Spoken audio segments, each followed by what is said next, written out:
Order at 7 p.m. First of all, Commissioner Crane is absent this evening. All other commissioners are present. Item number 2 on the agenda, citizens communication. The Planning and Zoning Commission welcomes comment on items relevant to the Planning and Zoning Commission, not already scheduled on tonight's agenda. In accordance with the Texas Attorney General's opinion, any public comment that is made on an item that is not on the published agenda will only be heard by the Commission. No formal action, discussion, deliberation, or comment will be made by the Commissioner on those items. Each person providing public comment will be limited to 3 minutes and will be asked to state his or her name and address for the public record. Is there anyone present wishing to address the Commission? Seeing none, we'll move on to item 3, the consent agenda. All matters listed under the consent agenda are considered routine by the Commission and will be enacted by one motion. The items include preliminary and final plats where staff has found compliance with all minimum subdivision regulations. All items approved by consent are approved with any and all staff recommendations. There will not be separate discussion of these items. If any commissioner desires to discuss an item on the consent agenda, it will be moved to the regular agenda for further consideration. Are there any items on the consent agenda that a commissioner wishes to remove? I actually have a couple questions I just want to ask about item A. Okay, let's move item 3A to the regular agenda, and we'll come back to that in a moment. Left on the consent agenda, we have item 3B, which is approving a preliminary plan for the Deck and Wilkie tract. Item 3C, approving a preliminary plan for the Murchison tract. And item 3D, approving a preliminary plan for Timmerman West. And 3E and F. So 3E is approving a preliminary plan for Timmerman East, and then 3F is approving the Planning and Zoning Commission minutes from the March 4th regular meeting. I'll accept a motion and a second to approve items 3B, C, D, E, and F. I so move. Second. Thank you. All in favor? Aye. All right, all opposed? All right, the motion passes. Let's move now to item 4 on the agenda. We have 2 public hearings this evening. Item 4A. Alrighty, good evening, Chair and Commission. So tonight we have the rezoning for 1917 and 1933 road loop. So the properties are located on the north side of the subdivision, on the south side of road loop. Just north of the single-family mixed-use properties that are built out as duplexes, and directly west of a rezoning that happened 2 years ago for 2 lots to single-family residential. So the 2 lots were annexed into the city in 2007, and at that time given the interim zoning of Agricultural Development Reserve, which is a zoning district given to properties that are built out as agricultural properties or properties that are identified for future growth potential. So the applicant tonight is requesting to rezone approximately 10.5 acres from the Agricultural Development Reserve to single-family residential. The single-family residential zoning district has a minimum acreage of 10 acres and is used to master plan subdivisions as well as used as infill for single-family development. It requires a mixture of lot sizes with a minimum lot size of 7,500 square feet, and at least 10% of the subdivision has to be 9,000 square feet or larger. It allows for single-family detached housing product or condominium as conditional, provided that they meet the conditions, which are the set forth of the minimum lot size as well as the 10% of the subdivision being 9,000 square foot or larger. Here is a map of all of the lots in this area.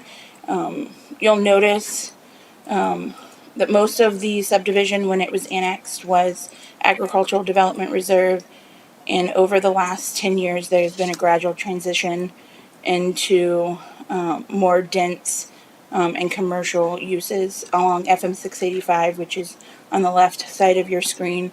you'll notice the General Business 1 and General Business 2 developments. Those are going to be your U-Haul, and then a new headquarters for a fleet vehicle company. Then along Row Lane, which is the southern portion of the map, you'll notice the retail zoning, and then the single-family mixed use, which is currently being built out in duplex product condominium subdivisions. And then directly east of this property, 2 years ago, 2 lots were zoned to single-family residential.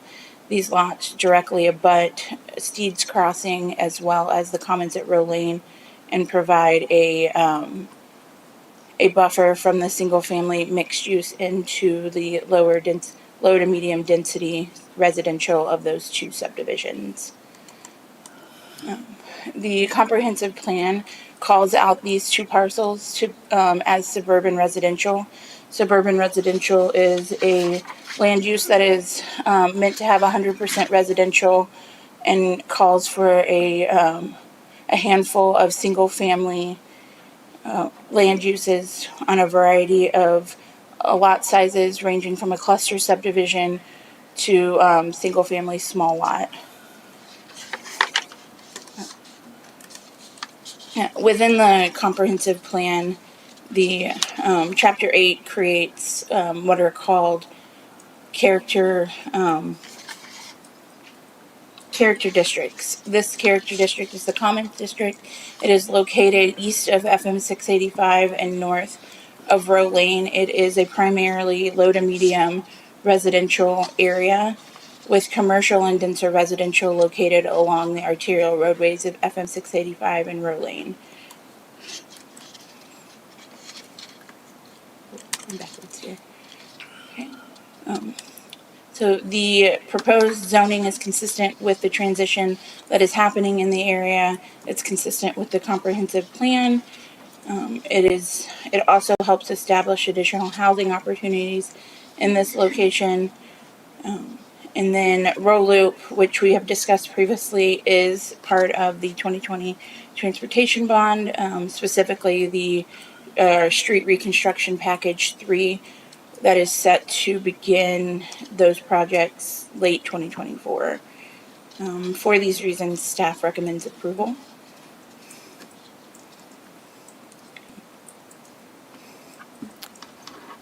Thank you. Do we have any members of the public wishing to speak at this evening's public hearing? Would anyone wish to speak at the public hearing? Okay. Could you You come up can to come the up here, microphone, sir. please? Thank you. Is this what they do? Yeah. Just kidding.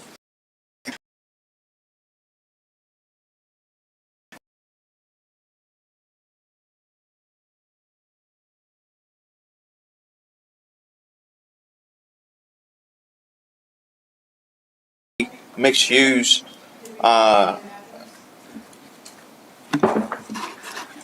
Sorry, before you, could you Yeah. give us your name and address so we know? My name is Sam Shake.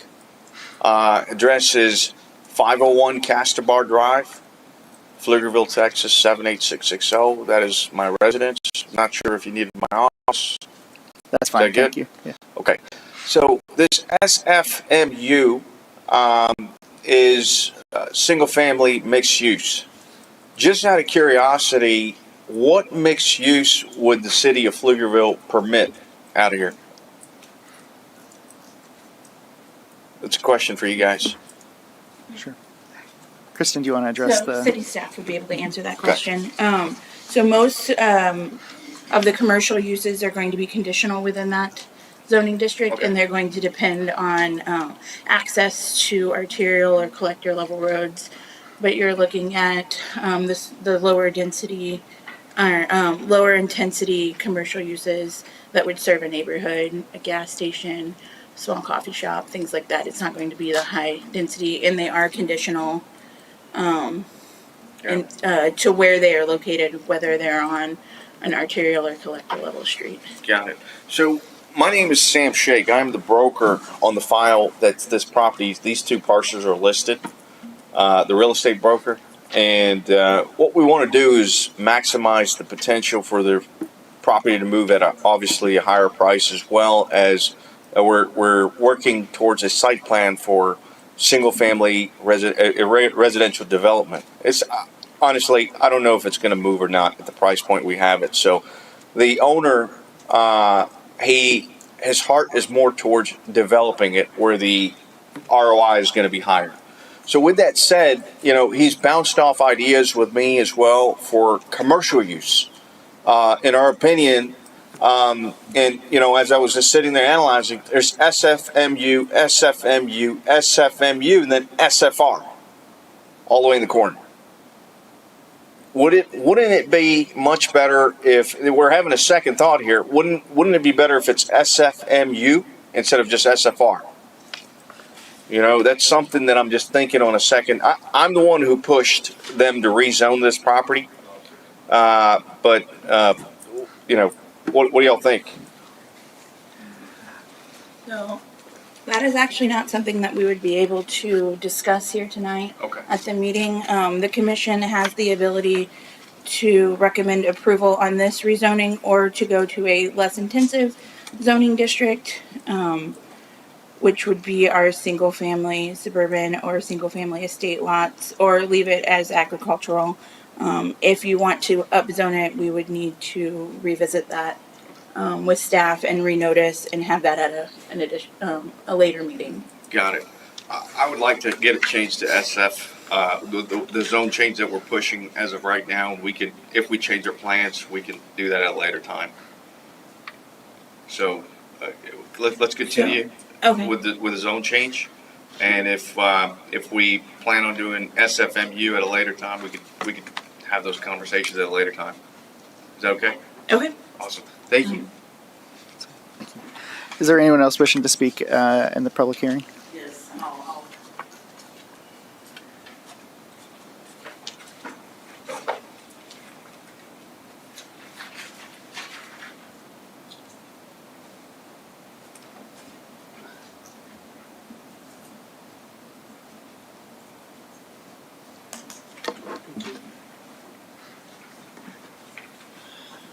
Hi, my name is Beverly Darlak from 1948 Row Loop. I think I know all of you already, or y'all know me. Our property is right next to the SFR and right across the street from one of the properties that are being rezoned. Now, he did bring up, the GB wanting to know, well, why is that general business and the SFMU? Well, that's all on Row Lane or on the frontage road.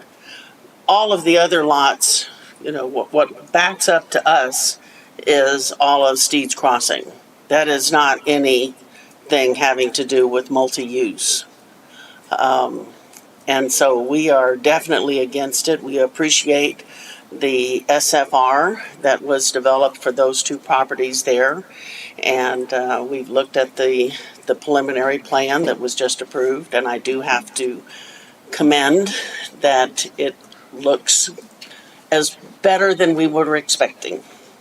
I am sorry that we're going to be losing those trees there because the falcons and the hawks, since that property has not been maintained for the last years, they've kind of make their habitat there, but that's another subject. So I am very against going anything above SFR. That's just not the dynamic of that area. And I guarantee it, when we sell, if and when we sell, which we do not plan, we are putting in new Anderson windows, we are developing our property, we plan to stay there. We designed that house, we got married in that house, we plan to stay there. And if you build all around us, fine, we'll still be there. So that's all I have to say. Does anyone have any questions or comments? I'd be happy to answer. Thank you. Just thank you for how engaged you are. I really do. Well, we love that community. We've got our next door neighbor. We kind of compete on who mows the 5 acres, If they're out. If your grass is shorter than their grass, then they get the snakes, right? We tried. It's like a golf course, but if they're mowing, then oh gosh, we got to get out there and mow. So, and both of us maintain the whole 5 acres. It looks great. You're welcome to come and look. And the new repair work on looks really nice. Thank you very much. Thank you. All right, is there anyone else wishing to speak this evening? All right, I will entertain a motion to close the public hearing on this item. Second. All right, all in favor? Aye. All opposed? All right, hearing none, the public hearing is now closed. Any discussions, comments, questions on this one? Yeah, I have some questions I kind of wanted to ask. This kind of goes with the 3A, the consent item that I wanted to pull to talk about. So when I was reading that staff report for the item 3A, it kind of goes into detail into the transportation on the first page, that the CIP in coordination with the Travis County currently has plans to improve road lane. We know that's been in place. But it goes on to say that road loop, specifically road loop, is part of the CIP neighborhood street reconstruction package number 3. This is in the design phase. Currently, the plans show they are not changing the cross-section of road loop, as well as not adding sidewalks. So my question is, and this kind of goes with just putting 40 houses on that road, it's not the best road already as it is. I mean, I don't think it even has curbs. What exactly is what exactly is the plan for road loop specifically to make that road improved? I mean, is it really just paving it or repaving it? Have y'all seen anything in terms of, just to get an idea for what we're about to put on there? Because putting this many houses, and I was actually against as much as I love the idea of building single family residences, I was against that top right corner, the thing we approved a couple years ago. And it was because of the road per se. So my question is just reading that part, and then at the very end, on this page, it says road loop is still planned for improvement as part of the 2020 transportation bond. Yeah, my question is just what exactly are we looking at doing to road loop? Not road lane. I understand road lane, it's a bigger project itself, but can I get some idea for what we're trying to do to road loop? I mean, is it just repaving? Are we adding curbs? Or is there anything like that? So it's going to be reconstructed to what it is today. So they won't be adding, but they will redo all the way down to, if the base needs to be redone, that'll be redone. They'll put in new pavement. So just level it and repave it. Yeah, and while road loop won't be receiving sidewalks as part of the subdivision process, new subdivisions are required to account for those sidewalks. So there would be sidewalks as part of any new subdivision that went in. Where they would connect would probably be across and into commons or steeds that has sidewalks. There are also the ability, depending on how much traffic will be added, to do a TIA, as well as the roadway impact fees that are assessed per new development that would be used to improve roads in the future. Okay, because this transportation report says a TIA, which I'm assuming is a traffic impact analysis, was not required for this preliminary plan. Now that's, again, this is from that 3A item, so probably that's specifically for that corner section connecting the roads. But I guess it just goes into my concern, because I definitely see this area being developed eventually. It's going that way. If we're doing that kind of development, especially adding 40 houses at the top of the top of that area, just looking at it graphically, that just concerns me a little bit. If the idea is just to repave it and level it, I mean, I like the idea. I would like to see some sidewalks or some kind of spacing, because it's going to be a lot more houses that are going to come this way eventually. And I guess that's my concern with putting those 40 houses there right now. I'd like to see how it looks whenever the road is completed, because I could definitely be for this development. I could say that right now. But I think right now I'm against it just because of that road. I just happened to be down it the other day too, just to go that direction. And yeah, adding 40 houses to the top portion of that loop makes me a little nervous. Can we clarify where? I just want to clarify. This is zoning, not designing, right? So Correct. So 40 houses is not necessarily the number.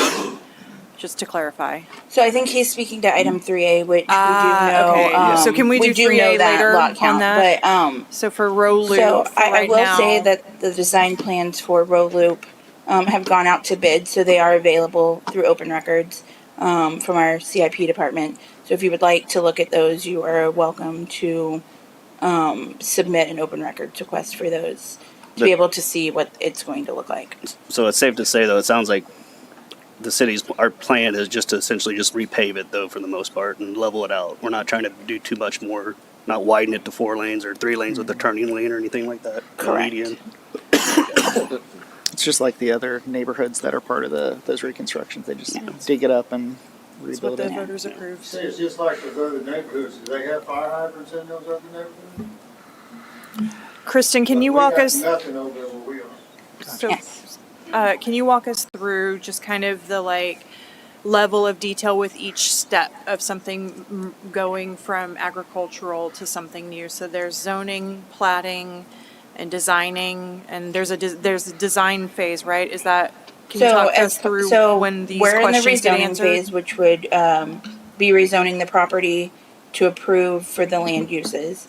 Once you get past that, you would go into what's called a preliminary plan stage, where the applicant would submit how they want to take these 10.5 acres and split them into single family homes and streets and those sort of things. At that point, we would look at water, wastewater, street access, size of lots, whether an additional street is needed, whether additional right of way is needs to be dedicated towards road loop, and those sort of things. Would also be where we would look at traffic, and whether a traffic impact analysis is going to be required. There are thresholds from our engineering department that trigger those. This subdivision may not trigger those at this time. We don't know. And then from there, once that preliminary plan is to an approvable state, it would come to this commission for approval as long as it met state and local requirements. At that point, they could work on platting. They could plat the whole subdivision depending on how many lots it is. They could do phases. That would also come back to this commission for approval. And then they would move into public infrastructure plans that would actually build out what the preliminary plan contemplates. And then from there, they would move on to building. If it's a single family subdivision, they'd move on to building for house permits. Thank you. Any other conversation on this item? Otherwise, I'll entertain a motion. I move to approve the single-family residential as presented. Second. All right, all in favor? Aye. All opposed? Nay. Chair votes nay as well. Motion passes. Thank you.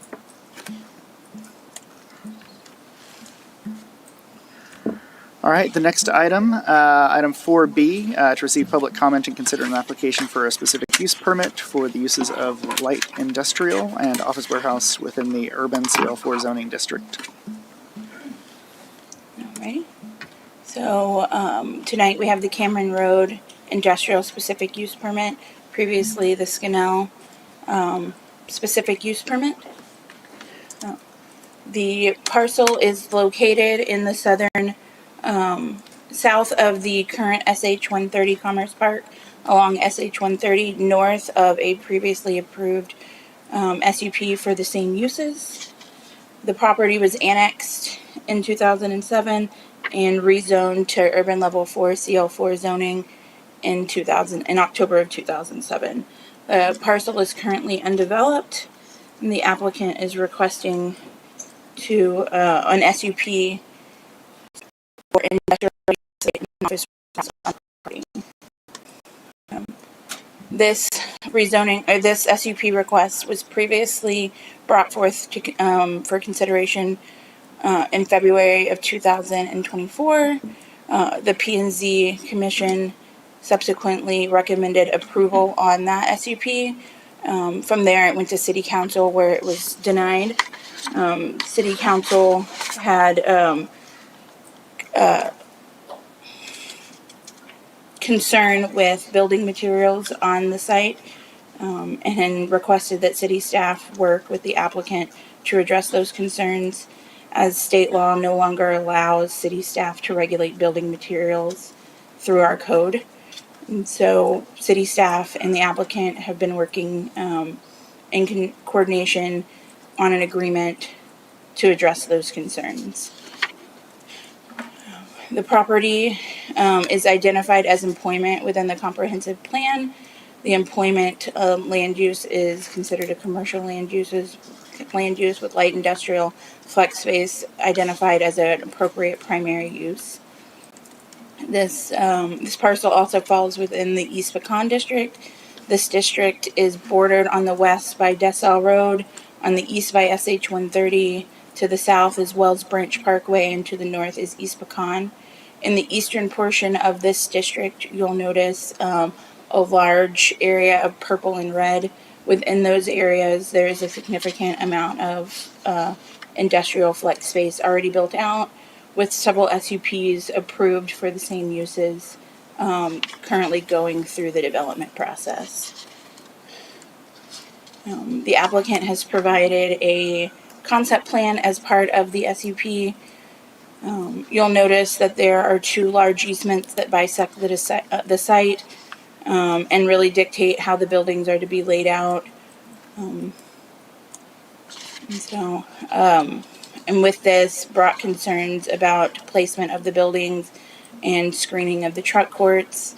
City staff has worked with the applicant to address those concerns and to provide screening. So they've provided several perspectives of how this will look when you're driving through it to make sure that the service courts are going to be screened appropriately throughout the development, and that it fits in with what you see in the SH 130 Commerce Park, which is industrial uses that don't necessarily look super industrial.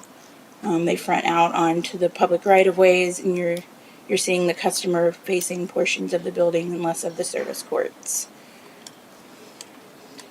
And so this is what it would look like. Building 3 would look like from SH 130. So on the screen we have the criteria for approval of an SUP. Staff has found that they have met this criteria, as well as the additional criteria found in subchapter 4 for SUPs within the corridor level zonings, which would be CL4 is a corridor level zoning.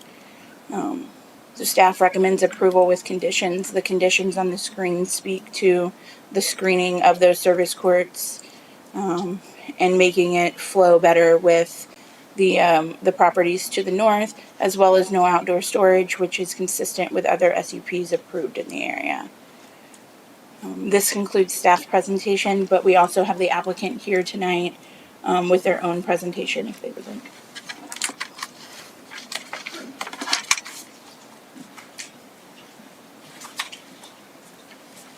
Good evening. Felipe Castillo, 10101 Lake Ridge, Austin, Texas. We are the local Austin development shop. We also own the property. I want to thank everyone for getting this back on the agenda from the last session. I'm going to hand it over to Ethan to kind of present through this, but we feel confident to bring you all a building that you'll be happy with. We're happy to go aside with all the conditions that's placed on per staff. Ethan Harwell, Kimley Horn and Associates. Very happy to be here before you again to discuss this CUP. The site has not changed, save for two minor changes I'll point out here, since we last saw you in February. The overall plan for the site is still the three buildings, requesting the same two SUPs that the East Group has to the south of us, and that PCDC has requested to the north of us, as well as the existing industrial on the existing portion of Northern Impact Way there. These buildings will house a variety of different types of businesses, and this site itself will serve a very key purpose here, filling in the missing link of Impact Way as it is developed from the north and from the south by East Group. As Kristen mentioned, we do have the two large easements that bisect our site. That is by far our largest constraint. We also have some topography and floodplain that dictate how we can arrange the buildings.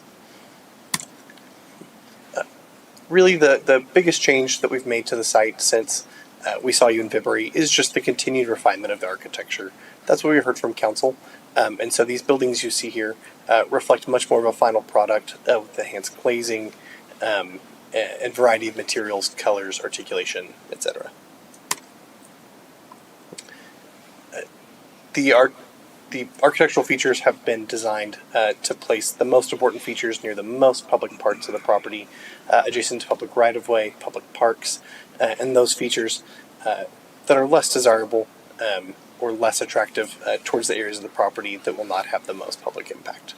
But again, as Kristen mentioned, all of our plantings and our screening will be built on top of that 3-foot berm, further enhancing both the look and feel and character of the area. So that is all we have for you this evening, but happy to answer any questions. Thank you. Are there any members of the public wishing to speak this evening on this item? All right, I'll entertain a motion to close the public hearing. So moved. Second. All right, all in favor? Aye. All opposed? All right, public hearing is closed. Comments and questions, commissioners? I'm ready to make a motion unless somebody has a discussion. I move to approve with the staff conditions. I'll second that. All right, all in favor? Aye. Any opposed? Motion passes. Thank you very much. All right, let's go ahead and jump into the next section of our agenda for discuss and consider, and let's do 3A that we pulled from the consent agenda and take care of that before we move on. Yes, sir. Yeah, I don't have any other questions. That comment I made about the transportation, what that wording said, that just affected, I thought it affected the item we were discussing. That's why I wanted to talk about it. So I have no other problems or nothing else with 3A. The only other thing I noticed on item 3A was that there is a connector into the neighborhood to the east as well, so not all of that traffic should be going on to Row Loop, but understand your concern. But it was just more that the wording that it said Row Loop was not, or had no plan changes a part of that package, and that's just what caught me off guard. So. All right. If no further discussion, I'll entertain a motion. Motion to motion to approve. Second. All right, all in favor? Aye. Any opposed? All right, motion passes. Thank you. All right, next up we have item 5A, discuss and consider action to approve the commissioning of an art bench titled Collective Radiance to be located right here at the Justice Center or any city facility. Erin? Oh, I think we have maybe one more item before that. Let me check. 4C. Yeah. We have 4C? All right, sorry about that. All right, the Downtown Streetscape Master Plan. Yeah. So we are pleased to present the Downtown Streetscape Master Plan for your discussion and recommendation tonight. This project is identified as a priority project within the Downtown Action Plan and represents a significant step towards enhancing the city's core. More specifically, the visioning process that goes with it. We have developed the master plan in collaboration with Half Associates, and I will hand this over to Aaron Cooper with Half Associates to discuss the findings and recommendations of the plan.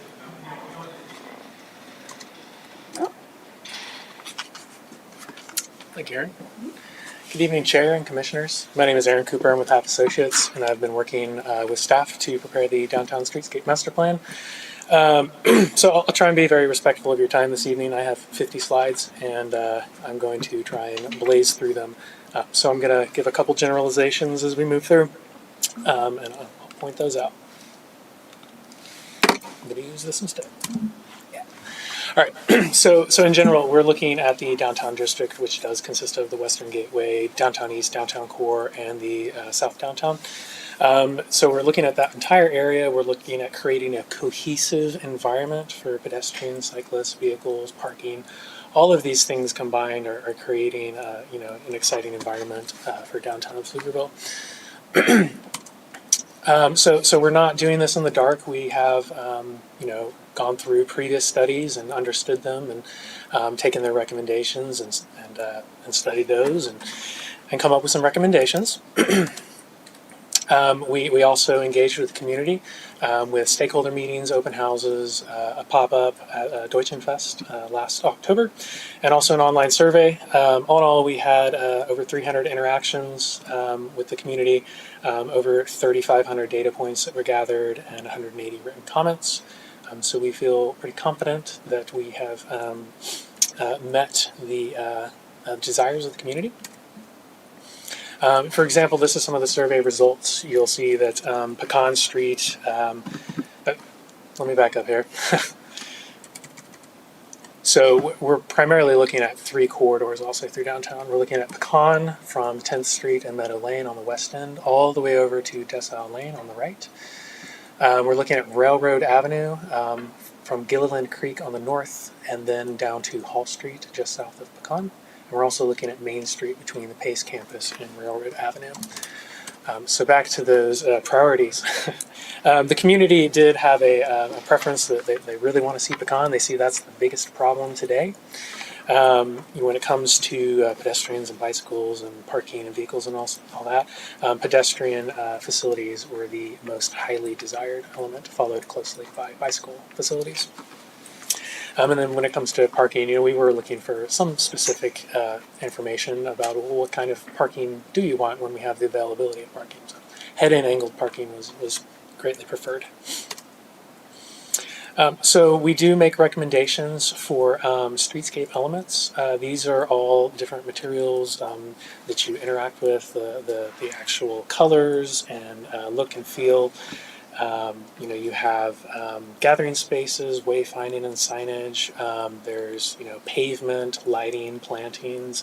There's also some innovation features that are discussed in the plan, like Wi-Fi and speakers and 5G. But all of these items work together to create a cohesive downtown environment.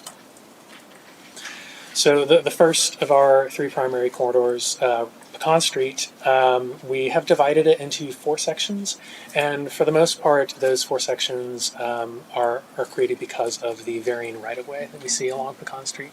We have some sections that are as narrow as 50 feet in width, and others that are as wide as 120. The entire section is owned, operated, and maintained by TxDOT, and we do see over 15,000 vehicles per day. And because it is TxDOT right-of-way, it does need to meet TxDOT-specific design criteria. So Section 1 is 120 feet in width, and generally what you're going to see along Pecan, here's one of those good generalizations I was speaking about, is that you're going to see wider vehicular lanes, sort of a preference for vehicle lanes. You're going to see narrow pedestrian facilities that are often adjacent to those vehicular lanes. This is not a very comfortable pedestrian environment.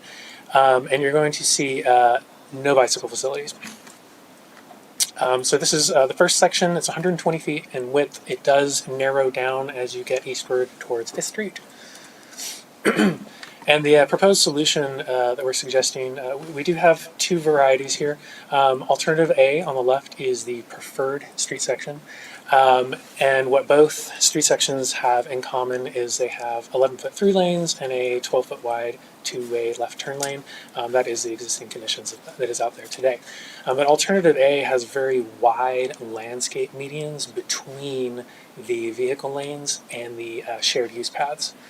Those allow for large shade trees to be planted to shade not only the roadway, but also those pedestrian and bicycle facilities.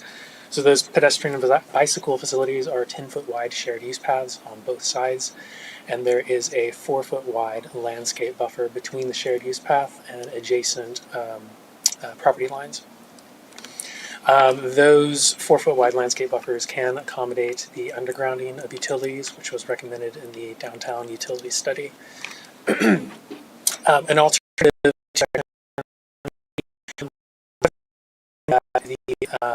the landscape median between vehicles and shared use path is slightly narrower at 9 feet. It will still accommodate shade trees. And there is a large 11-foot wide landscape buffer between the shared use path and the adjacent property lines, also accommodating large shade trees. Section 2 is from 5th Street to Railroad Avenue. It has a 60-foot right-of-way. I'm going to show you this image and a couple more, just kind of illustrating. We have 14-foot wide vehicle lanes in each direction, east and west, and a 14-foot wide shared use lane, allowing the left turn movement for vehicles in both directions. That 60 foot is not only tight, it is exactly 60 feet. From one face of the building to another, as this image on the left will show, you only have 60 feet. So there are narrow sidewalks between that street and the face of buildings. Other conditions you will see as we approach Railroad are wide and frequent driveways and very small pedestrian facilities that don't make for very safe or comforting pedestrian environments. So our preferred section here, again, we have two options here, but the preferred one is 11-foot vehicle lanes in both directions and a 12-foot shared use lane. You will see this pretty much through the rest of Pecan Street. We're trying to develop consistency. You also see those 10-foot wide shared use paths for both pedestrians and bicycles. Those are going to be separated from the street by 4-foot wide landscape buffers. And then there is a 7-foot wide landscape buffer between the shared use path and any adjacent structure or property line. You will notice that it is an 80-foot preferred right-of-way, which is consistent with the Transportation Master Plan. I did point out earlier that there are some specific constraints. As you may see, there's only 60 feet available. So if 80 feet cannot be acquired, then we do need to look at a constrained section. It does have the same vehicular cross-section that is consistent with TxDOT design criteria. It does have narrower shared use paths, which is permissible, and that needs to be separated from those vehicle lanes with an actual physical barrier for safety. This is a quick plan view showing that condition. It would run really the entire length, preferably from 5th Street to Railroad. In constrained areas in particular, you're looking around 2nd Street to Railroad. That should be first. We do have quite a few illustrations in the plan illustrating what this could potentially look like. So the left image is existing condition. It's a pretty normal looking intersection. But on the right, to help create this downtown environment and as motorists enter the downtown district, this is going to help set that precedence with pavement, very iconic pedestrian crossings, as well as plantings and shade trees. Here's another view of that same intersection. You can see a much wider, more comfortable pedestrian environment. Pecan Section 3 goes from Railroad to Robbins Street. It is mostly 80 feet in width, but we do have some small section that is 50 foot in width. The section, this is a little bit further down. You'll see that you do have pedestrian facilities. They're 4 feet wide and they're right on back of curb, but we think it can be better. And it can also be consistent with what we have been showing. So this is a quick plan view kind of showing you the orientation of some of the elements in this. So we're going to have, again, those 12-foot wide, 11-foot wide vehicle lanes in both directions and a 12-foot wide center lane. Then we have the shared use paths.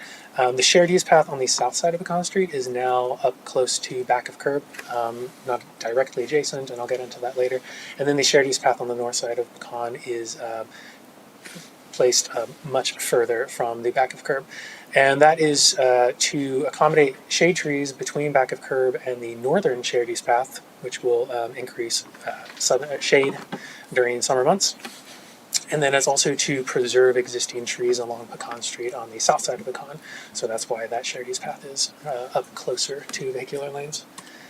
That section looks like this. We have a 14-foot wide landscape buffer on the north side of Pecan. And you can see that there's a small 2-foot wide paved buffer between the shared use path on the right and the curb and gutter. and that pretty much just meets TxDOT design criteria for us to use it as a shared use path and accommodate cyclists. We do have a 6 foot wide over there on the right side, that's the south side of Pecan. That 6 foot wide landscape buffer will accommodate existing trees as well as proposed shade trees. And our fourth and final section for Pecan Street, that goes from Robbins Street to the bridge over Wilbarger Creek. So that's kind of the line in the sand for our improvements, and then any improvements that would come about from the FM 685 Dessau Road study, of which there were 2 recommendations. But this is where our recommendations would stop and those recommendations would begin. We do have an existing 100-foot wide right-of-way, so we can pretty easily accommodate those consistent materials or arrangements that you've been seeing. So again, same vehicular accommodations. The north side of Pecan Street has that shared use path that is now 16 feet away as opposed to 14 in the previous slide. And then the southern side has the same condition, but the landscape buffer between shared use path and adjacent properties is slightly wider now. I do want to point out that the plan does recommend the potential use of call them pedestrian high road beacons is the official term, but we'll just call them flashy lights on the side of the road that say, careful, there are pedestrians here and they do have right of way. But those can be paired with landscaped medians along Pecan, specifically between 5th Street and Railroad, where there is the potential for higher pedestrian traffic between the neighborhood and downtown. We also looked at Main Street, and similar to Pecan, we have divided that into segments based on not only existing right-of-way, because it's all the same in this section, but also types of land use that are adjacent to that section. We also explore the west expansion of Main Street through the Pace campus, which was discussed in the Transportation Master Plan. Back up here too. There is the Main Street East extension project that I believe will be wrapping up here in the next month or two. Or no, it is moving into PER. PER is almost complete. PER is almost complete. So this plan does not address that, but it does propose to tie into recommended improvements. So as mentioned before, the west expansion through the Pace campus, it is as suggested in the Transportation Master Plan. We explored a narrower 48-foot right-of-way, and this would accommodate 12-foot through lanes, which you'll see throughout the rest of Main Street, and also 10-foot wide shared use paths just on the back of curb.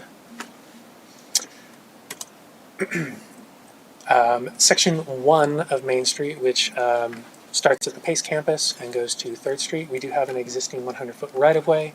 It is residential uses on both sides of Main Street.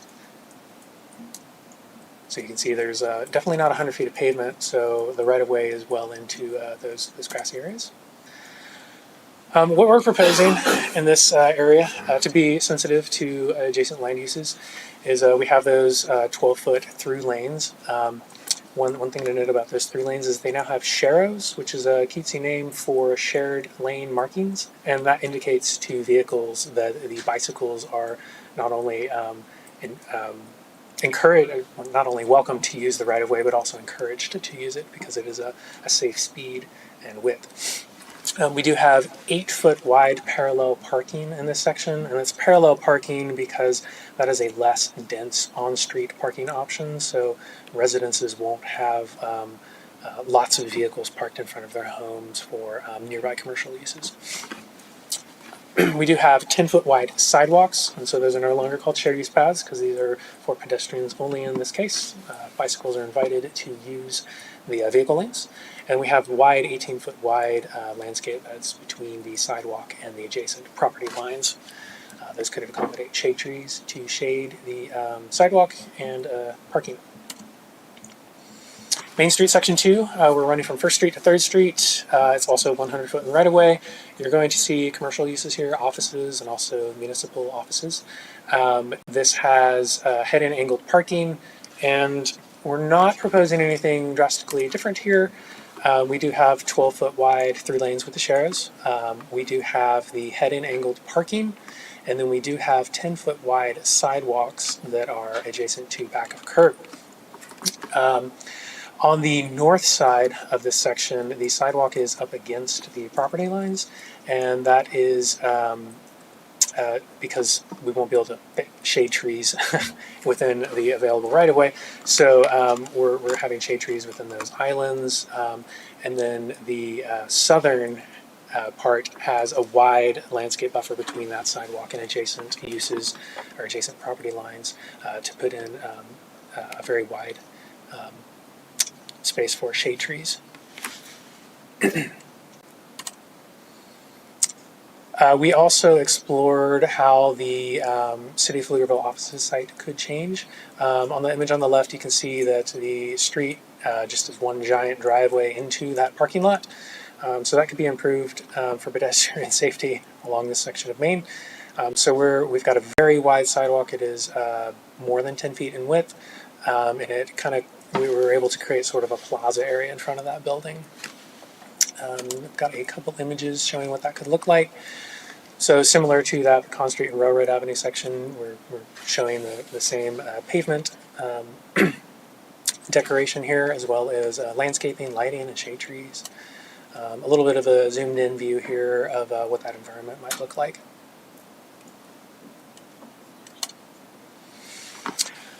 And our final section of Main Street goes from First Street to Railroad. It is 1 block in length. We do have 100 foot of right-of-way. There are the existing pedestrian crossing, the mid-block crossing halfway between First Street and Railroad. This section is the busiest section for sure.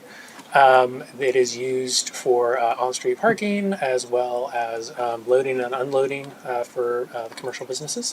And you're also going to see events taking place here. So we need to take all of these things in mind when designing that final street section. So where we have landed is narrower travel lanes, but they are still wider than what you've seen along the rest of Main Street. So these 18-foot wide lanes would allow for a truck to stop and load and unload while not impeding the natural flow of traffic. So vehicles will slow and they'll take turns, getting around the obstruction. We do still have that head-in angled parking. And then we have very wide sidewalks, so we were able to get 11.5-foot wide sidewalks up against adjacent properties here, and seeing how this is the busiest section of Main Street. That's great to have. The more pavement, the better for pedestrians. Here is one of two images we'll show you of the intersection at Main Street and Railroad. Same pavement treatment, shade trees, lights, plantings, furniture. Here's another one. And you can see in the image on the right the Main Street East extension. For Railroad Avenue, we have 3 sections. Again, that's based on variable right-of-way and also adjacent uses. It's the primary north-south collector. We do have MOCAN, which is the Missouri, Kansas, Texas Railroad, which is abandoned, and that's along really most of Section 1. And it does have residential, commercial, municipal uses. The TMP, Transportation Master Plan, does classify it as minor collector with 60 foot of right-of-way. Our proposed solution for Section 1 has a minimum 60-foot right-of-way, and what we have is a 12-foot through lane for both northbound and southbound traffic. We do have, in some cases, 8-foot wide parking adjacent to that, and then we have 10-foot wide shared use paths for pedestrians and cyclists. So that doesn't leave us with much space on the edges there. So if right-of-way can be acquired to accommodate additional space for plantings, that would be beneficial. And so you could have a wide, tree-lined street. Here's a kind of before and after. There would need to be bridge enhancements due to drainage studies that are ongoing. This is the from the north. Section 2 is from Main Street to Pecan Street, so just one block here. There are some areas that are as low as 55 feet in right-of-way, the rest is 60, so not much difference there. Our proposed 65-foot right-of-way has those 12-foot lanes in each direction, 10-foot shared use paths on both sides of the right-of-way, and then an 8.5-foot, what we're calling a tree and furnishing zone, so it will accommodate shade trees, but also accommodate furnishings, because this is sort of a busier pedestrian block. You might have benches and trash cans there, or other ornamental plantings. And here's a before and after of that. So Main Street is right behind us. We're looking towards Pecan Street, looking south. So where those tree grates are, that's that pedestrian or furnishing / planting zone. And here's a little bit closer towards Pecan Street. You can see how this pedestrian condition, it's certainly not accessible today, and it could be in the future. It's certainly a more inviting environment. And our final section for Railroad is south of Pecan Street. It is one block to Hall Street. We have 55 feet of available right-of-way. Our proposed section has 11-foot lanes northbound and southbound. On the west side, so in this image on our right, if we're looking on the left side of that image, there would be a loading area that's 8 feet wide to allow trucks to load and unload for some of the businesses that are along Pecan Street. And then we would have a 10-foot wide turn lane for vehicles wanting to take a right onto Pecan Street. And then we have 10-foot wide sidewalks. So we do go a little bit beyond just those three corridors. We also address alleys and local streets. So alleys, we do recognize are multifunctional. Businesses use them for parking, also for more utilitarian uses like dumpsters. But we do understand that parking can be increased in these locations, which is consistent with the parking study that was completed a couple years ago. They can also be enhanced for pedestrian uses of murals and lighting, things to invite activity to occur behind those businesses. Maybe there's a beer garden that occurs there. So here are two kind of scenarios. The scenario on the left has essentially, we would consider this commercial on the left side of that image and residential on the right. There's that little privacy fence. So ideally, there's going to be parking, head-in parking in the alley, which would require 21 feet of additional right-of-way. All of the alleys are 20 feet of right-of-way. So we do recommend that they be paved, and that there be paved parking behind businesses when it's possible. On the right, this is commercial both sides, so really it's kind of mirroring over that condition, but also adding sidewalks so that can support the businesses from the alley. And then those local streets. The plan, we do call those context-sensitive streets because we realize that we can't design one street section that's going to fit the rest of the streets in the downtown district. So these are really sensitive to the existing land uses and parking needs. We do have, some blocks that are all residential, some blocks that have residential on one side, commercial on the other, or, it's just a mishmash. So this does follow recommendations provided in the Unified Development Code. And so I've got a couple of different scenarios I'll show you. This is in residential on both sides of the street. So we have 12-foot 3 lanes with 8-foot parking. Again, this is residential on both sides, so we don't want a whole lot of parking in front of their homes. And then we do have 6-foot wide sidewalks that are adjacent to back of the curb. Sorry, there's a 2-foot grass strip between that sidewalk and the back of the curb. And so it's available 60-foot right-of-way and proposed 60-foot right-of-way. When you have commercial opposite from residential, the residential will be the same as the last slide, but the commercial will be similar to what we were showing on Main Street. There's going to be head-in angled parking, and then following the UDC, there's going to be a 5-foot landscape buffer and a 10-foot wide sidewalk up to property line. The UDC does allow 6-foot wide sidewalks if the right-of-way is constrained. Say there's already a building there, but it's just being redeveloped and the envelope isn't changing. So that would allow for a 6-foot wide sidewalk in that scenario. And on both sides, where we have commercial uses on both sides of the street, you're going to see sort of the image on left is sort of UDC and preferred. It has that 5-foot wide landscape buffer and 10-foot wide sidewalks. It does have head and angled parking on both sides of the street. But, let's just say that right of way was constrained on both sides of the street. There may end up being 6-foot wide sidewalks up against back of curb. Finally, I believe this is my last slide. We do get into phasing and costs and all of that good stuff. Really what you need to know here is that it is consistent with the utility study that was completed for moving all of those utilities underground, because we realize that there's going to be cost savings. If you're going to tear out the street to put in utilities, you might as well build it back the way you want it. So we do have lots of phasing discussion in there. With that, I'd love to open it up for questions or comments. Sure, just real quick, I want to confirm that there is no one present that wishes to speak at the public hearing. Otherwise, we'll entertain a motion to close. the public So hearing. moved. All in favor? Aye. Aye. No opposed. All right, public hearing's closed. Thanks. Thank you. For people who are watching who are laughing because there is no public. Yeah, there is no public hearing at the moment, yes.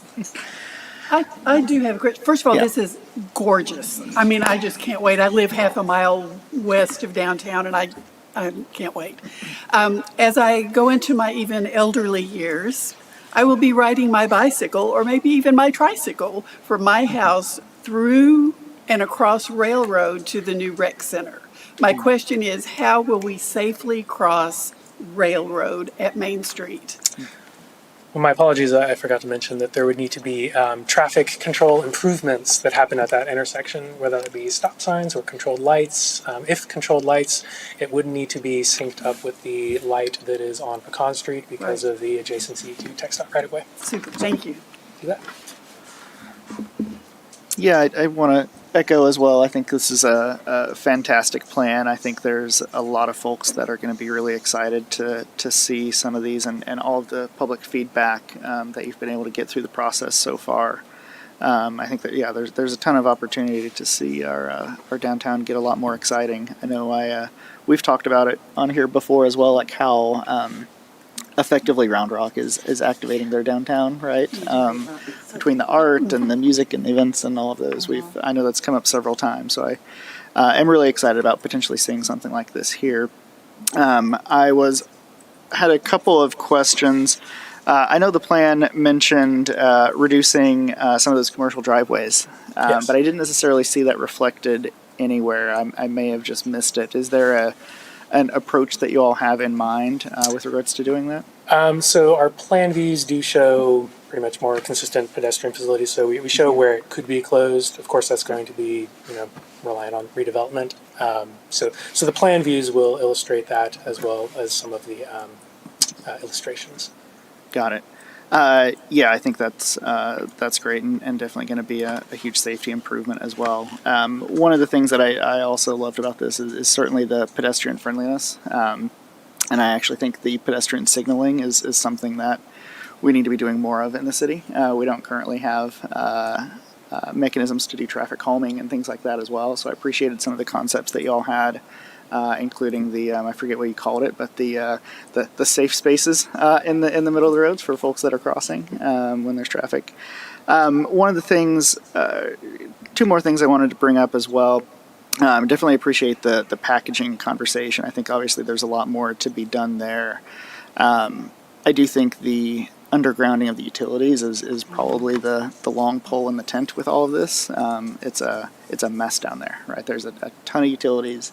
There's a major retailer that runs container trucks down the street and hits those poles pretty frequently. So there's both a strong need for that, but I also recognize those are big projects. So I commend you all for considering that. But I think and staff, I think that's one of the critical things to consider is how long those lead times tend to be, and whether there are ways that we can accelerate some of that work when we're thinking about packaging to get those utility companies on board. If there's any of the pre-selling of some of these concepts we can do, I think that would be a great thing for sure. The other thing related to costs, I don't think it's said, but I'm going to assume that does not include additional right-of-way acquisition costs. That is correct. Yeah, so any property acquisition would be beyond what's estimated in there now. Okay, thank you. Thank you. I've got a couple of questions as well. So on Pecan, the areas that are constricted to the 60-foot right-of-way that we'd like to have 80-foot, I assume that would mean buying or moving buildings and things like that, right? Correct. Are any of those historically protected that we know of that would have any issues, or would it just be a matter of purchasing or eminent domain or whatever? As far as I know, there are no historical listings except for the gym, but that's Right. well away from Right. edge of right of way. Okay. And then so for the first part of Pecan, where it's 120 foot of right of way, the rest of it's just going to be 2 lanes. Is there a justification in the traffic study for keeping that as 4 lanes? I mean, could we save money by just making that 2 lanes as well? So I breezed past this, but TxDOT design criteria, and they certainly won't let us take away lanes. Okay. But they were nice enough to not give us their blessing, but say it's possible to reduce the width of vehicular lanes. So Gotcha. I'm gonna call it a win. A couple of feet here and there from TxDOT Yep. is not bad. I think you mentioned there'll be a transition to some other recommendations near 685. Does the current plan, does that kind of line up with what they're suggesting? Yeah. Our plan does line up with one of them, yes. But yeah, to be determined as to what that is. So it'll morph from where we ended. Sure. And it seemed like in a few places, maybe like especially at the gas station, I noticed on Railroad and Pecan, it looks like they're going to lose some parking spaces or lose some driveway access, things like that. Is that, I mean, if we're dealing with private businesses that own that land and they're losing parking, like how do you kind of compensate for that, or how would that normally be handled? Yeah, the right-of-way acquisition process would be should not be taken lightly. Yeah. It would be, I would say, a challenge in some scenarios to acquire right-of-way to accommodate. Right. Yeah. Okay. Yeah, I think that covered all of mine. Thank you. Thank you. Going down the road. I also think it's great. I also have a couple of, actually, I think really only two comments. One, I would just want to call out on that gas station. I go there fairly often, and I think that these improvements would actually improve customer flow. I doubt you'll have too much trouble, but never say never. I don't own the business. I can't speak for them. But I was pretty impressed with the way that even looked welcoming in your rent. And so kudos to the artists. But also one quick, not quick at all comment, I guess, because I'm talking like this now, apparently. In the presentation of the plan itself, I found it to be very well laid out. I found it to be very clear and easy to understand some concepts that are pretty specialized. So kudos for that. Translating public policy for people who are not in your field is really tricky, and you guys did an excellent job. I am not a transportation person, and I followed it really well. I appreciated the cross sections of the right-of-ways and the renderings of what it would look like from multiple perspectives and the call-outs on the measurements. That was very, very well done. I also appreciated the cleanliness of the layout and the text around what this plan is, public comment, all of the things. That was really well done. I would say because of the nature of the way people read things, I would recommend, this is not substantive, it's style. Inserting, not taking away anything that you guys have done because it's all really good and solid, but insert before the intro page, before chapter 1 intro, and potentially also before the table of contents, kind of take some of the already very concise things that you guys have done and condense them even further into bullets in squares and images. So if somebody doesn't read carefully, that they're going to see in the first 4 pages, a page that says the purpose, the background, the benefits, what this is and what this is not. And so just, that's it on that. Insert a page that just has those. We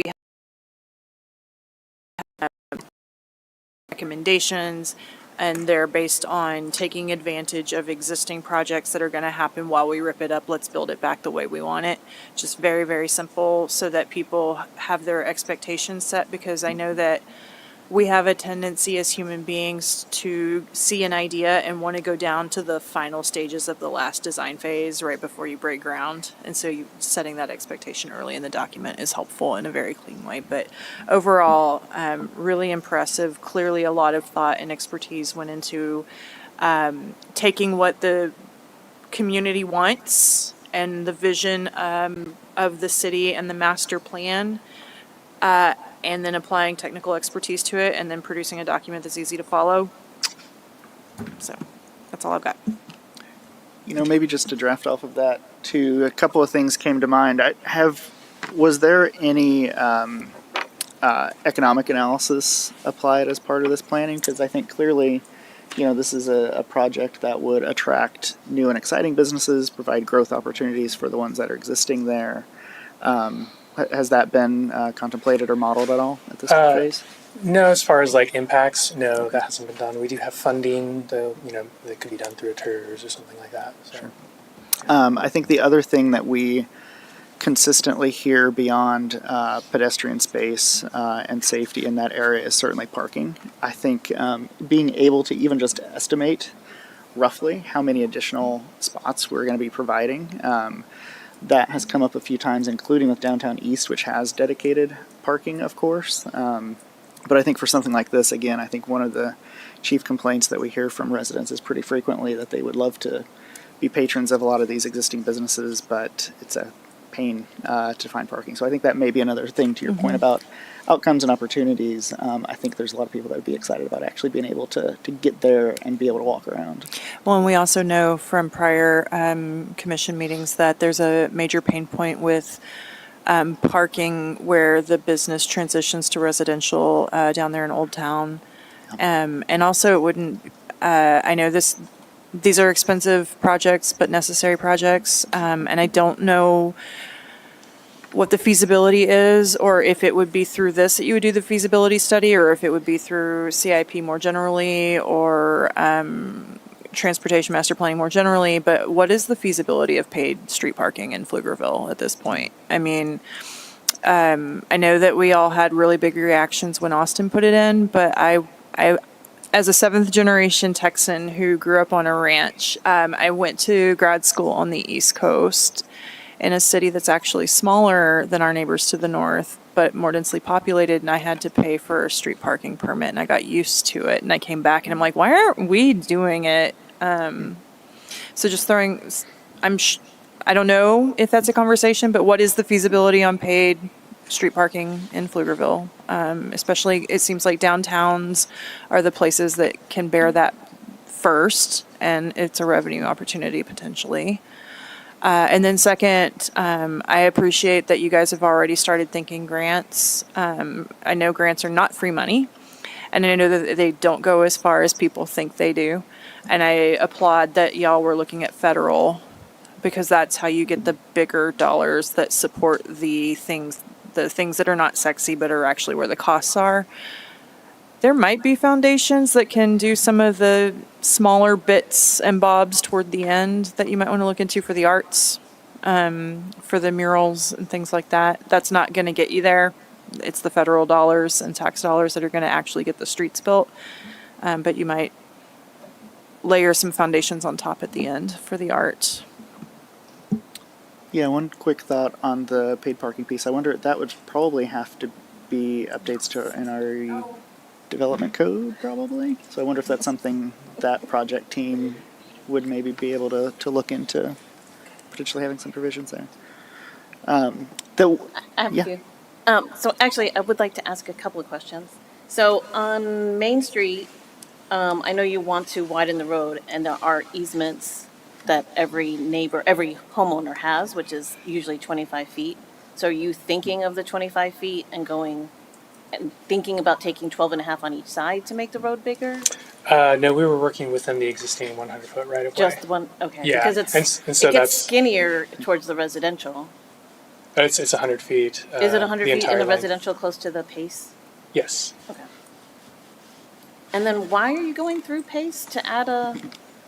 So it was really a continuation of the recommendation in the transportation master plan.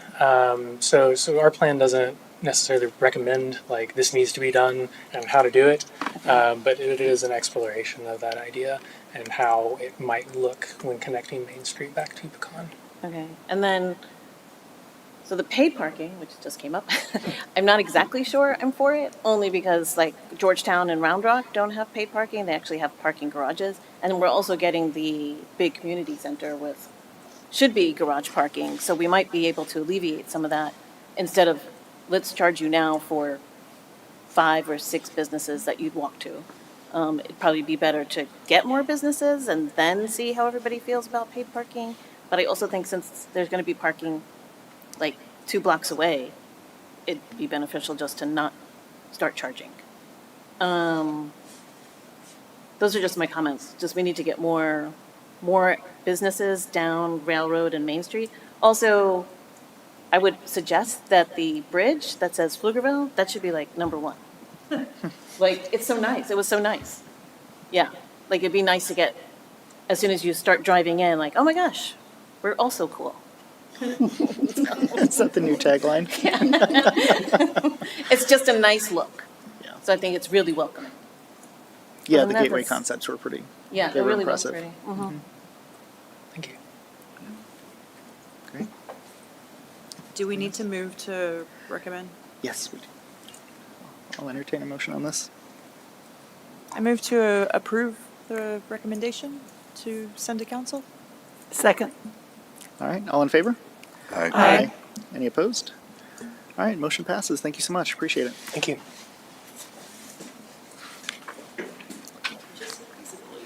Yeah, I just said feasibility study.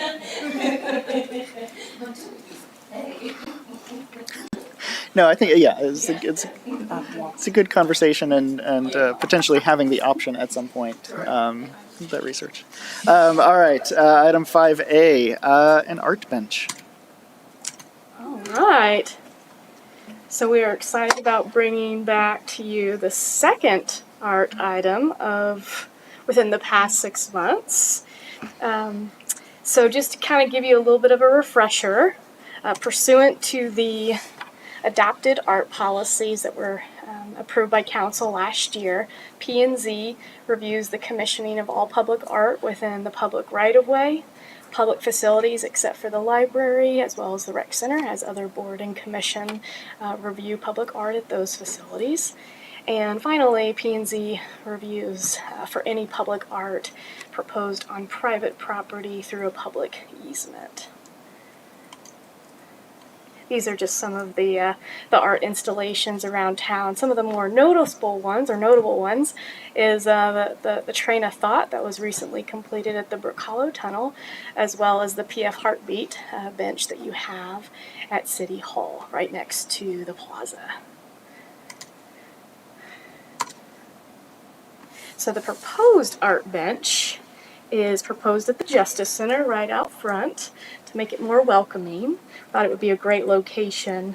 One of the previous conversations that we've had with this commission is the recommendation that culture, themes around culture be added through public art at facilities. And so we went down that path. And we have 2 art bench concepts for you to review tonight. You get to just choose one. The title of the bench is called Collective Radiance. It was designed by Iron Art, the same company that designed and created the bench at City Hall. It is a celebration of diversity and unity. However, there is a change in how it is represented in the 2 concepts, where one represents the interconnectedness of our community, the sharing of ideas, our culture, traditions that bring us all together, whereas the second concept. It represents the individual perspectives and cultures that enrich our community. So these are the two concepts for consideration tonight. I have a few other slides that show color renderings and kind of 3D models of what it would look like. This would be using, all the line work would include or be neon lighting, colorful neon lighting. This is the first concept. The second concept. And here are some of the specifications on how it is constructed. It's constructed with aluminum tubing. This provides just a graphic of what the backer would look like, as well as the structural framing of the bench. This bench is slightly different than the PF Hart bench at Pfluger, or the City Hall location, where it includes the structural framing of the bench internally, and then sheets of metal that provide it more stability. So between the two concepts that represent collective radiance, this is for your discussion and consideration tonight. Thank you. Mm-hmm.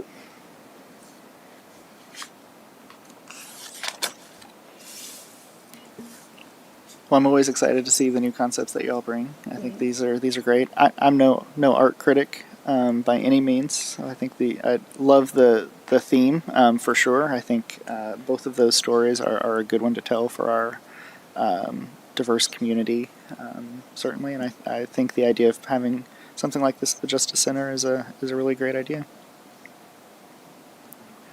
Personally, I lean a little bit towards concept B. Ditto. I mean, I'm more of an abstract person, but I wish there was more color. Mm. Did y'all say y'all like B better?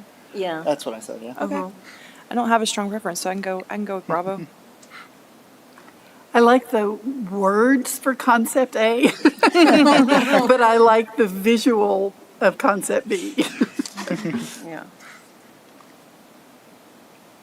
Will the words be somewhere on like a plaque or something? There will be likely a plaque with the name of the concept, but not necessarily the full description of it. There's some renderings of what it would look like at night. It might be something to consider. I think, doesn't the Brook Hollow Tunnel has some signage with a QR code that tells the story of it? That could be something interesting. We can do that. Then people can understand it a little bit if they don't understand abstract art or what we're trying to get across. Don't you think? I mean, yeah. No, QR codes with more info always good. Right. Yeah. Okay. There's a question that this building, I don't think gets a lot of use at night. Is like neon light the best medium for this art? So I think one of the ideas behind this this art bench concept is, one, to be part of a collection that we have at different facilities. And so what's really great about these benches is that they are mobile, in the sense of if we find another location. One of the thoughts was, since this Justice Center is used for a lot of meetings at night, we would like to make it more welcoming to the community rather than just a Justice Center. So that was kind of the thought process behind it, is bringing something to the front facade, but it is mobile, similar to the other one at City Hall. And I did check the two locations that I specified. It has access to electrical, so you can plug that in. But the ideal location would be right out front as people walk in. So, do you need a recommendation from us on whether it's A or B? Yes. Right. I'll entertain a motion. I move for B, as in Bravo. Second. All right. All in favor? Aye. Any opposed? Motion passes. Thank you so much. Thank you. All right, one more item on the agenda this evening, item 5B, to discuss and consider recommending approval of the 24 through 28 CDBG Program Consolidated Plan and Annual Action Plan for Program Year 2024. Wait, it's not Kristen doing CDBG?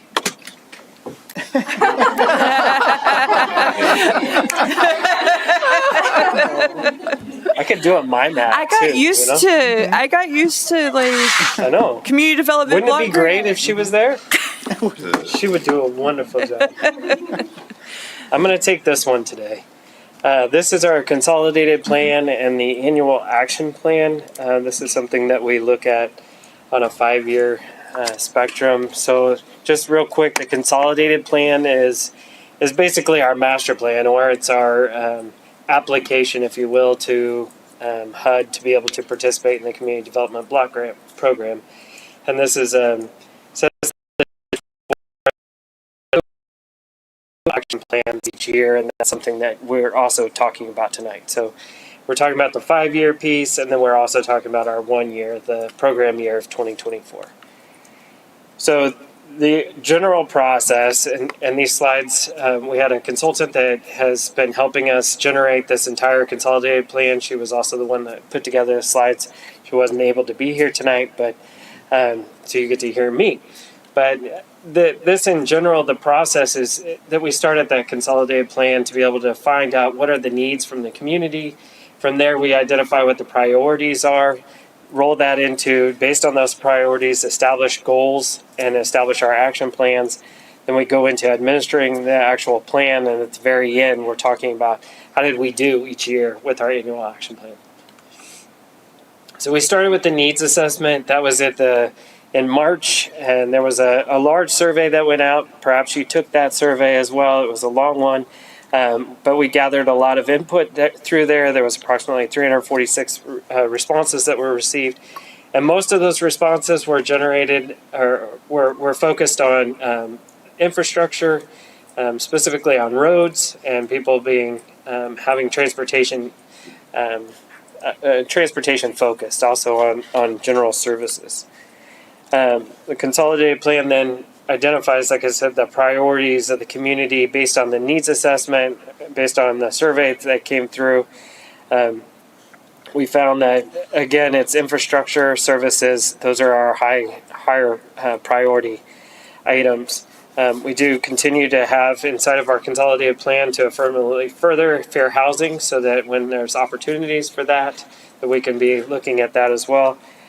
What another piece that's also included in there as a priority is just the planning and administration, so to make sure that we have the funds that are in place to be able to do the projects that we need to do. Again, looking at those priorities, then we establish what are the goals. The goals tend to be similar to what we've done in the past, where we're looking at the public infrastructure, including public facilities. That's another kind of a new goal that we could be looking at utilizing this grant if there's opportunities in the future that we could look at maybe improving some facilities within those block group areas. Continuing looking at the services that we provide to the youth, as well as continuing for the senior population, so that there's that opportunity if there was interest. Continuing to work on the workforce training. That's one of the pieces that I think we're looking to scale back a little bit on this year, just because we've run into a little bit of impediment on trying to get that program moving. But again, that was a goal that was outlined. One of the things that, again, was highlighted was transportation, people wanting to be able to get around town, and that was kind of loud within the survey. So making sure that we have that included inside of our consolidated plan, so that in the future, if we want to take an annual action, and make that into a project, that we have that availability. And then again, program and administration is also listed there. So, as you know, we come back and we talk to you all. The Planning and Zoning Commission works as the advisory commission, or the advisory committee for the CDBG program, and then provides the recommendation over to City Council. We are awarded funds based on HUD's allocation. This year, they're looking at providing the city with approximately $300,748. That amount could go up a little bit, but it's anticipated to be at this amount. Those award letters have not been sent out at this point. But utilizing those funds, focused again on our goals, looking at the infrastructure.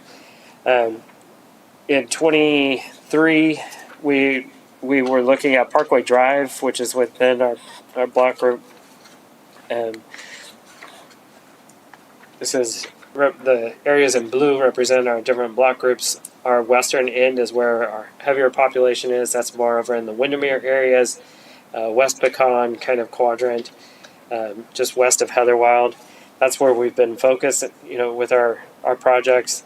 Parkway Drive is the image on the right-hand side with that little blue line that extends from Pecan Street and heads north. Again, this is just west of Heatherwild Boulevard. But looking at improving this street and looking at improving those conditions. So in 23, one of the projects was to do a study of it and to find out what can we do to improve this and to establish that design. The proposal then is to continue furthering that design because the money may not take us fully there. We would allocate the funds into it and then move into the construction to make the improvements to this street. The other one was to continue our scholarships, again, for both the youth and seniors. As I mentioned, the Workforce Solutions, we've run into some challenges with them, and we've had conversations with them as well, is that our program needs to be applied towards folks that are within the city limits. And so that we have folks that are in our ETJ or just outside, and they're not able to participate because of those pieces. So we've had conversations with them, and reducing our funding amounts out there may be beneficial so that we can ensure that those funds do get fully expended. And then putting a little bit of money towards administration and planning so that we can, again, move through these plans. That's how this is the annual action plan for 2024. That's what's being proposed for our allocations. CDBG for the consolidated plan goes through a rigorous process and takes time to be able to move through these things. There were I mentioned the survey that was out. We also had a comment period from June to July 12th on the plan itself. We've held 2 different public hearings within that time frame to receive comments and feedback from the public. The plans have also been posted out at the library as well as out at Travis County Health and Human Services and on our website for review. Planning and Zoning Commission, again, is the recommending body so that you all would provide a recommendation to City Council. City Council will need to take action on this by August 13th to be able to hit our HUD deadline of August 15th. So we have to have approvals and then quickly move it into the system so that we can meet our grant requirements. So with that, we do recommend approval of the plan and our annual action plan for program year 2024. And I'd be happy to answer any questions you might have. I did have one quick question, and correct me if I'm wrong, but I believe in previous years we've also had some difficulty spending all of the money for the scholarship grants. Is that something where we anticipate we will be able to use these, or new plans to promote those, et cetera? Both. Okay. So we reduced some of that funding amount as well. Okay. But we want to make sure that we continue that program because that is something that we do provide as a service. We have seen an increase in the usage of the youth scholarships when we entered into COVID, and then COVID went away, right?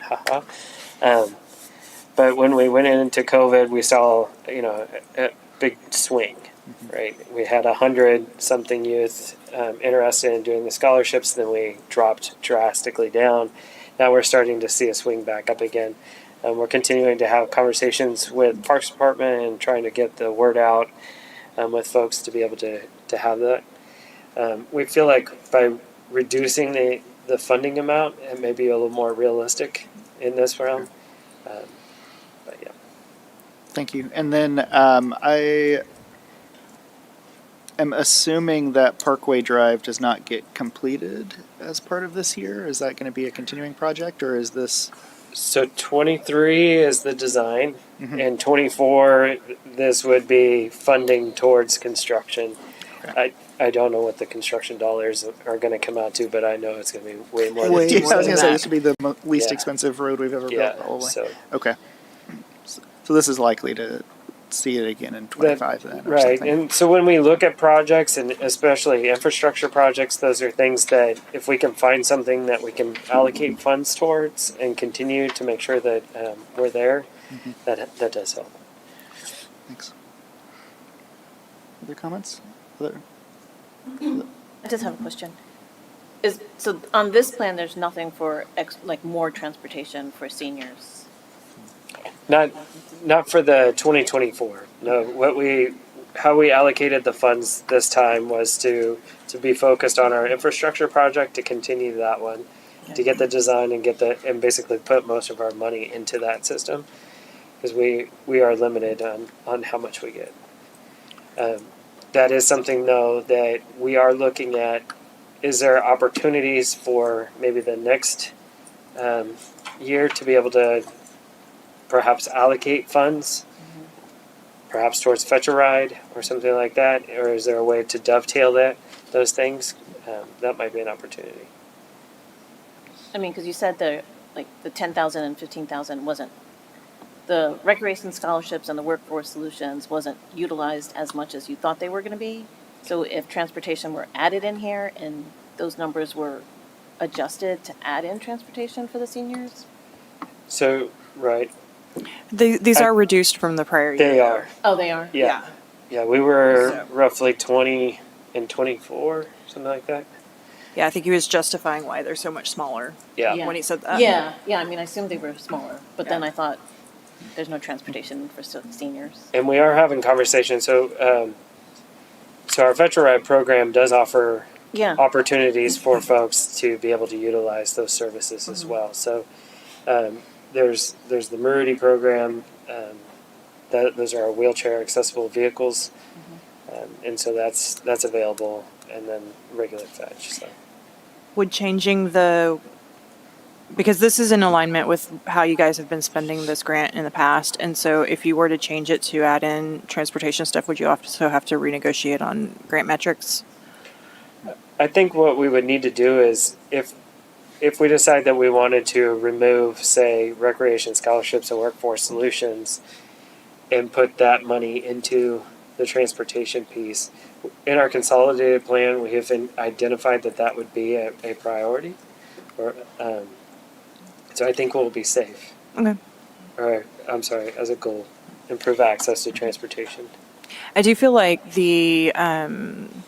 while the 10 grand is a drop, is a small amount of money for a federal grant, I think that it has, for the 100 kids that use it, that's a pretty big deal for them. It's potentially life-changing, and it seems like an easy win on the CDBG, whereas if you put it toward transportation, it's a drop in the bucket. It's not really making a difference. I know. But on the other hand, as somebody who has had to I haven't had to deal with HUD, but dealing with federal dollars, when you're talking about 10,000, you have to do the ROI. Is it worth the administrative burden? But I do think since you guys have been doing that for so long, and we're coming out of COVID, and we're going to have a new rec center, so potentially there's going to be more opportunities for that there. But I think that you guys are being really smart with how you're managing your federal dollars here, and especially putting things towards something that you need to do anyway with that road study.